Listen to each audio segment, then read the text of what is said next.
বান্দা যখন সেজদা দেয় তো আল্লাহ তাআলা ওই বান্দা মহব্বত করে পিঠে মাথায় কুদরতি ভাবে আল্লাহ যেন হাত বুলায়,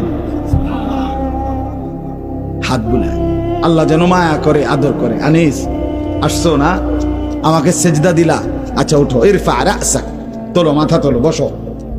তো বান্দা বসে, তো আল্লাহ তাআলা বলে আচ্ছা তো আর কিছু বলবা? তো বান্দা বলে আত্তাহিয়াতু লিল্লাহ ওয়াসসালাওয়াতু ওয়াত-তাইয়্যিবাত। আল্লাহ বলে আচ্ছা আমার প্রশংসা করছো, ঠিক আছে, খুশি হলাম, আর কিছু?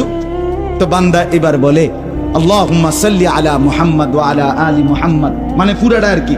তো এবারে আল্লাহ বলে মাশাআল্লাহ, আমার বন্ধুর প্রতি দুরূদ পড়লা, আমি তাতেও খুশি হলাম, আর কিছু বলবা?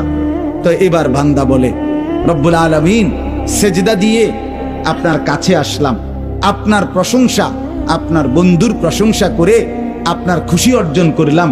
এইবার আমার মূল চাওয়া আছে, আল্লাহুম্মা ইন্নী যালামতু নাফসি যুলমান কাসীরা, আমি না বড় বেশি নাফরমান মাওলা, আমার গুনাহ অনেক বেশি, আমার পাপ অনেক বেশি, আমি খুব বেশি গুনাহ করেছি, আর আপনি ছাড়া আমার মাফ করার কেউ নাই। এখন আপনার এত কাছাকাছি হয়ে আমি আল্লাহ আপনার কাছে মাফ চাই, ফাগফিরলি মাগফিরাতাম মিন ইনদিক, আপনি আমারে মাফ করে দেন।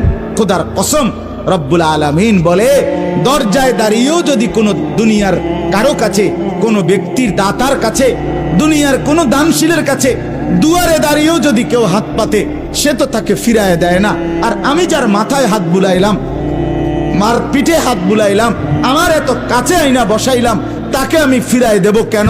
যা তোকে মাফ করে দিলাম। এই জন্য নামাজের সালাম ফিরাইয়েই সে আবার হালকা আওয়াজের সাথে সাথে বলে আল্লাহু আকবার। মানে কি?